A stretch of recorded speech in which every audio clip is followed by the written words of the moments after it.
আর আজকে যে চিত্রটা আপনারা দেখছেন, ইনি একজন যোগ্য শিক্ষিকা। তো ওনার জীবনের কাহিনী উনি নিজে বলতে পারবেন না, ওনার জীবনের কাহিনী আমাদের শুভ্রা ম্যাম বলবেন। আপনারা একটু শুনুন। আচ্ছা ম্যাম, একটু বলুন। না, এটা আছে, ও ডকুমেন্টারি করতে পারে। ম্যাডাম এসছেন মেমারি থেকে। উনি শ্রীরামপুর হাই স্কুলের টিচার। উনি 11-12 সংস্কৃত বিষয়ের শিক্ষিকা। ওনার ওনার যে অবস্থা উনি এসেছেন আজকে, যেহেতু ওনার সহযোদ্ধারা আমরা রাস্তায় পড়ে মার খাচ্ছি, পুলিশের মার ধরেটা দেখে উনি আর স্থির থাকতে পারেননি, সেই জন্য এসছেন। ম্যাডাম সারাদিন আজকে আমাদের মধ্যেই আছেন এবং ওনার যেটুকু আমরা জানতে পাচ্ছি, উনি আর ছেলে যখন 6 দিন বয়স তখন ওনার ব্রেন স্ট্রোক হয় এবং তারপর থেকে উনি বিছানায় শয্যাশায়ী ছিলেন 7-8 মাস মতো। ওনার ব্রেনেও 2টো অপারেশন এবং বাঁ দিকটা পুরো পক্ষাঘাতগ্রস্ত। উনি বাঁ হাতে কোনো কাজ করতে পারেন না।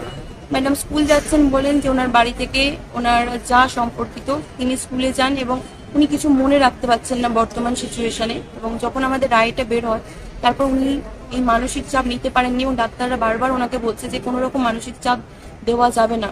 ম্যাডাম বারবার কাঁদছেন, বারবার বলছেন একই কথা যে আমি এই সিচুয়েশনে দাঁড়িয়ে আমি কি করব, আমার এই অবস্থায় যদি আমাকে পরীক্ষার কথা বলা হয় সেটা কতটা অমানবিক রায় হতে পারে।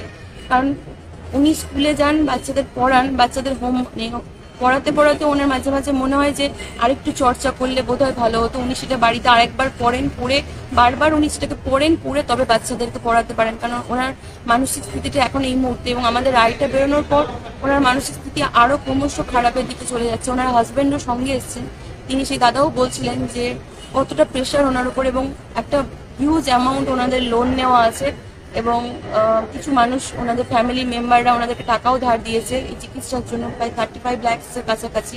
এবং সেই টাকাটার নির্ভর করছে ওনাদের চাকরির ওপরই। সেটা না থাকলে ওনারা যে কতটা অনিশ্চয়তার জায়গায় যাবে। ওনার বাচ্চার বয়স 2 বছর 8 মাস। ম্যাম নিজেও বলছেন যে আমার যদি চিকিৎসাটা ক্রমশ আস্তে আস্তে উনি উন্নতির দিকে যাচ্ছিলেন, সেই অবস্থায় এরকম একটা রায় এবং তারপর ওনার মানসিক স্থিতি আরো খারাপের দিকে। উনি যেহেতু সুস্থ যদি হতে চান তাহলে ওই যে ট্রিটমেন্ট খরচ, সেটার জন্য ওনার চাকরিতে থাকার কতটা দরকার সেটা বলছিলেন। 2 বছর 8 মাসের একটা বাচ্চা আছে, বাচ্চাকে উনি নিজের হাতে তুলে নিতে পারেন না, সেটাও ম্যাম বলছিলেন। তো ম্যামের এই লড়াইটা, এই কষ্টটাকে দেখে মানে ম্যামের লড়াইটা পূর্ণিশ। কারণ আমরা তো সুস্থ সবল তবুও লড়ছি, কিন্তু ম্যাডামের কোথাও সুস্থ মানুষটা এরকম ভাবে একটা অসুস্থ হয়ে যাওয়া, তারপর একটা এত বড় মানসিক আঘাত, সেই জায়গাটাকে অতিক্রম করে যে ম্যাডাম আমাদের মধ্যে এসেছেন, ওদের জন্য ম্যাডাম অসংখ্য ধন্যবাদ। হ্যাঁ, ম্যাডামকে অবশ্যই অসংখ্য ধন্যবাদ, কারণ উনি অত দূর থেকে এই অবস্থাতেও আমাদের কাছে এসেছেন। ওনার সুস্থতা কামনা করি।